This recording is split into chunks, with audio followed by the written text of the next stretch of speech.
All right, good morning, everyone. We're going to start our second steps lesson for SEL. Everyone is focusing their attention as we begin thinking about our second steps lesson. Today, we will continue with our second steps curriculum by taking a look at Unit 4, Lesson 17 on how to solve problems. You've been learning about how to calm down. Remember, to calm down, we use our stop word, we name our feeling, and we use a calm down strategy, such as belly breathing, counting, or using positive self-talk. Now, you'll learn about solving problems. To solve a problem, you need to think. Remember, calming down strong feelings will help you think more clearly because it won't let you flip your lid. Here are Leo and Travis. Travis thinks Leo is hogging the swing, but Leo got there first. They have a problem. Let's watch a video to find out more about their situation. Focus your attention on clues about how they are feeling.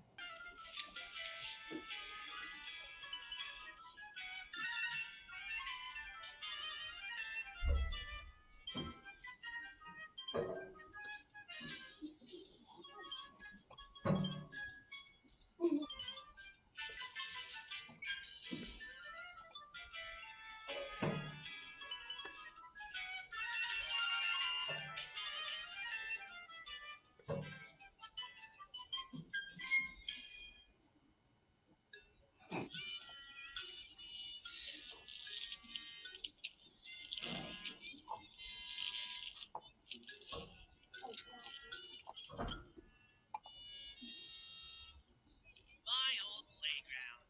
Recess was my favorite time because I liked doing stuff with my friends, playing tag, playing soccer, and of course, swinging. Leo and Travis like doing stuff too, but they've got a problem. Hey, let me have a turn. No, I got here first, so I can use it as long as I want. But you're not gonna swing. You're just twisting around. So what? You can't tell me what to do. I just want to twist around. I don't have to swing. But that's not fair. You have to give me a turn too. No, I don't. Hey, let go. Okay, this isn't going well. Hey, guys, what's going on? Now that you've seen the situation, how are Leo and Travis feeling? How can you tell? Share your ideas with your class. All right, so we have seen a situation at the beginning. We're going to go into breakout rooms and we're going to talk with our group about how these boys are feeling and how can we tell.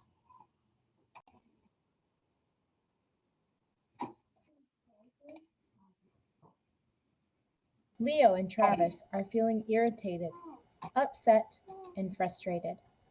We can tell by looking at their facial expressions, considering their body language, and thinking about the situation that they are in. These boys can't think clearly about how to solve their problem. They need some help before one of them does something hurtful. Anthony is ready to help them solve their problem. Let's say the first step of the problem-solving steps together. The first step starts with an S, and it stands for Say the Problem. What does the S stand for? Say the problem. Now, listen to Travis and Leo say the problem. As you're listening, focus your attention on what they say and how they say it. So swinging is supposed to be fun, right? But it doesn't look like you're having much fun. What's the problem? Travis is trying to take the swing from me, and I got here first. But he's not even swinging. He's just twisting around. It sounds like you're stuck, and you're not going to be able to swing your way out of it. I think this calls for the problem-solving steps you learned. What are you doing? I'm trying to make an S, but it's not working. S? I get it. S is the first step. Yeah, S. Say the problem, remember? The problem is Leo is always hogging the swing. And you never problem is Travis is always telling me what to do. I never get to swing by myself because of you. Oh, you both sound pretty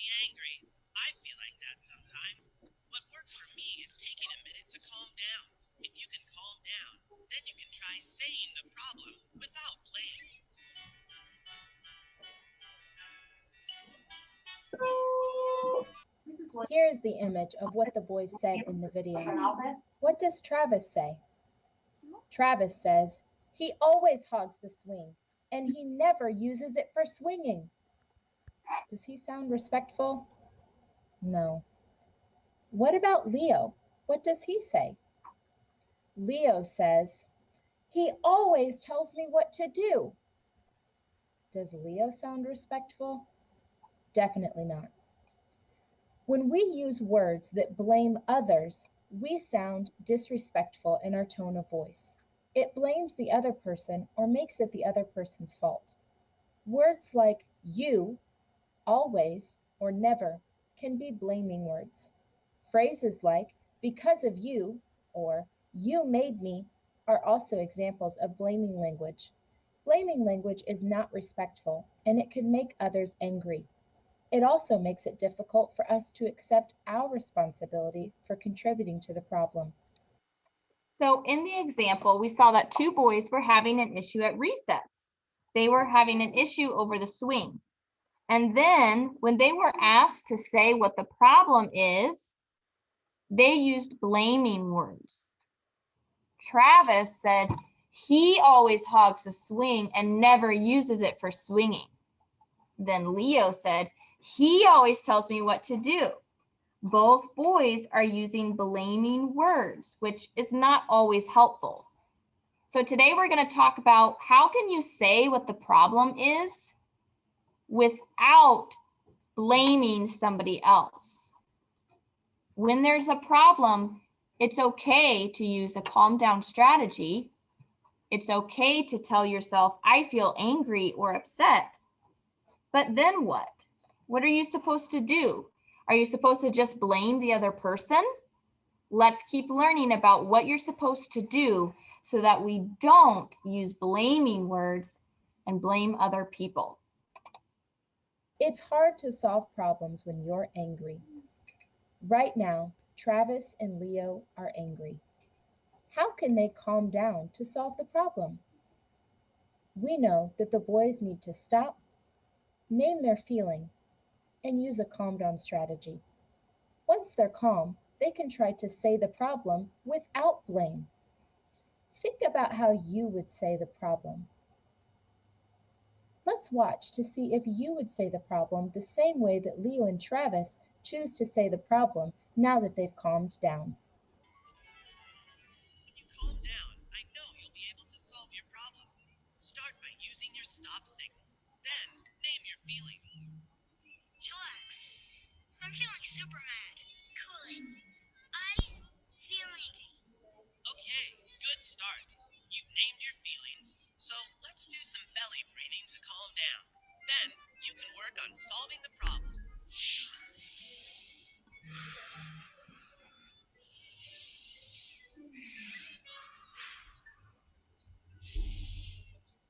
Well, I know I feel calmer. I think you're ready to work on solving your problem with STEP. We started with S, which is See the problem. I said it. Leo's always hugging the swing. And I said Travis is always bossing me around. when you say the problem using words like always and never, you're using blaming words. That's going to make the other guy feel like it's his fault. And if he thinks you're blaming him, he's going to feel bad. Those kinds of words fall into the disrespectful category, and we're all about being respectful. Let's try something that'll help you say the problem without blaming anybody else.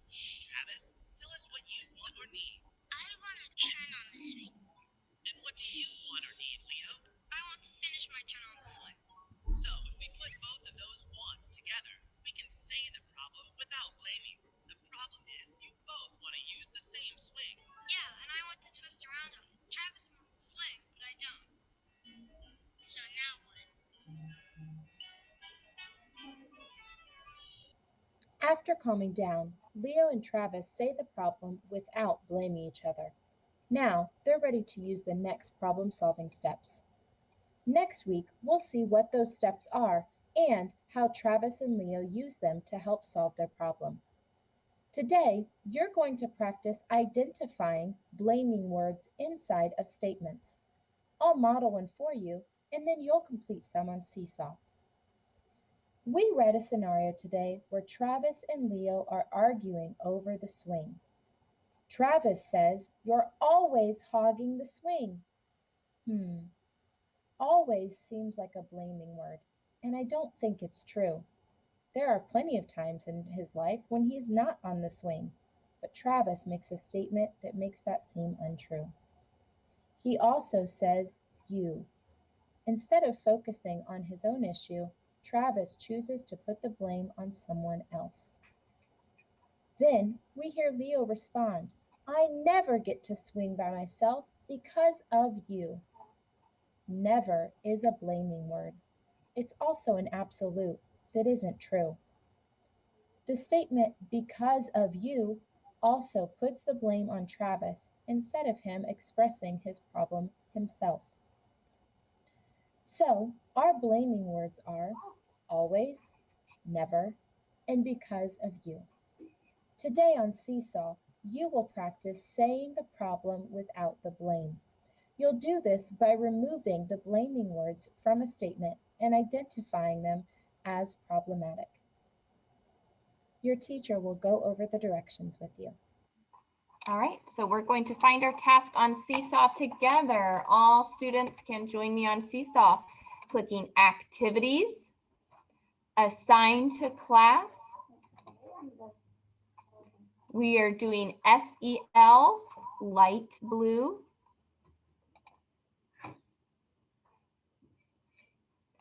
And we're working with Second Steps, Lesson 17. Open it up, please, by clicking Add Response.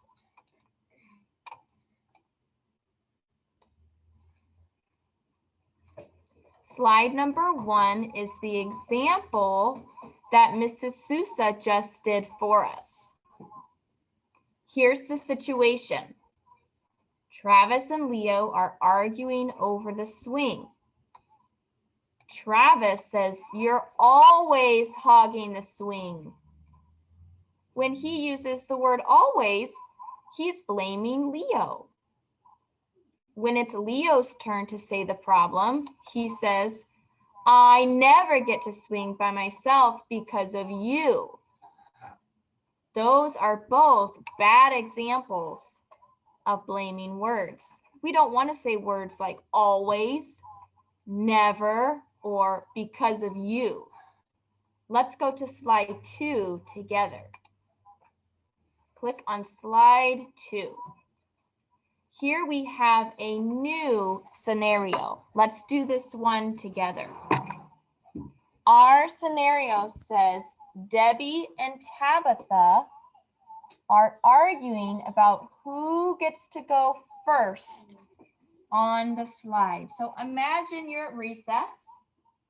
Imagine you hear two girls arguing about who gets to go first on the slide. Let's look at what Debbie says the problem is. Look at Debbie. Debbie says, "You never let anyone else go first on the slide." I notice she uses the word never, which is probably not true. There was probably a time where Tabitha did let somebody else go first. So it's not fair for Debbie to say she never lets somebody go first. Let's look at what Tabitha says. After Debbie says the problem, Tabitha says, "You're always bossing people around and getting your way." I notice Tabitha says, "You're always bossing people around." Always is a blaming word. Mrs. Sousa also talked to us about the word you. When you're saying the problem and you tell somebody it's you, that might hurt the other person's feelings. When you are identifying a problem, it's good to say what you want. It's not very helpful to say, you did this, so now we have a problem. That doesn't really help anyone. So some blaming words we hear are you, comma, never,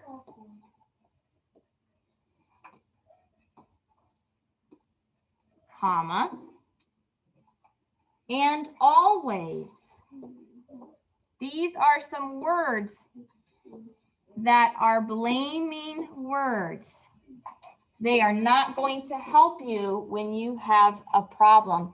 Go ahead and type in or write in on your Seesaw task, you, never, always. Those are some examples of blaming words. Go ahead and do that now, please, matching your page to mine. Let's look at slide number 3 together. We have a new scenario. Here we go. It says Charles and Sam are arguing about what to do after knocking over the teacher's planter. So a planter is a little plant. So imagine something happened in the class and Charles and Sam are arguing about what to do after they knocked over the teacher's plant. Uh-oh, this is a big problem. I can imagine that both of them feel frustrated. I can imagine that both of them feel worried that they're going to get in trouble and they don't want to be the one getting in trouble. So let's listen to what they say. Charles says, "You made me do it. You bumped into me on purpose." Charles is talking about the problem, but he's using lots of blaming words. I notice he's making it all about Sam. He says, "You made me do it. You bumped into me on purpose." Think about that phrase, on purpose. He might feel like Sam did it on purpose, but that is fiction. That is not a fact. Charles does not have a fact of evidence that Sam did it on purpose. Remember, we learned about jumping to conclusions. When your feelings are hurt, sometimes we jump to a fake story and we tell ourselves a fake story, like, you did it on purpose. Well, that's not true. We don't know that's true. So it's good to say, stop. I feel frustrated. I don't want to use blaming words. Let's look at what Sam says to Charles. Sam says, "You're always getting in my way. You never make room for others." Uh-oh. Sam is talking about the problem too, but Sam is also using blaming words. He says, "You are always getting in my way. You never make room for others." Sam might be feeling upset. He might be jumping to conclusions. He's using blaming words to talk to Charles. Together, let's write some of the blaming words we see in their responses. I noticed that both of them talked about the other person. They both said you. Neither boy talked about what he did. Neither boy said, "Oops, I was playing too rough," or "Oops, I didn't see it there." Both boys immediately said, "Oh no, you did it," right? That's blaming. I also see that they use the word never.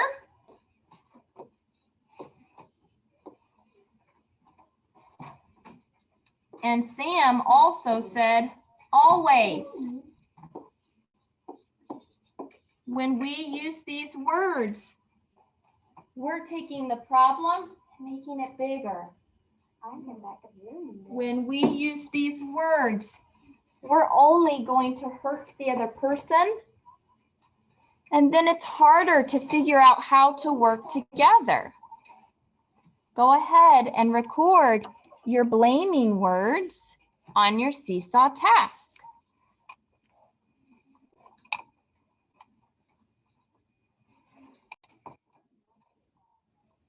When you are done identifying the blaming words, we're going to turn it in with the green check to submit our work for SEL.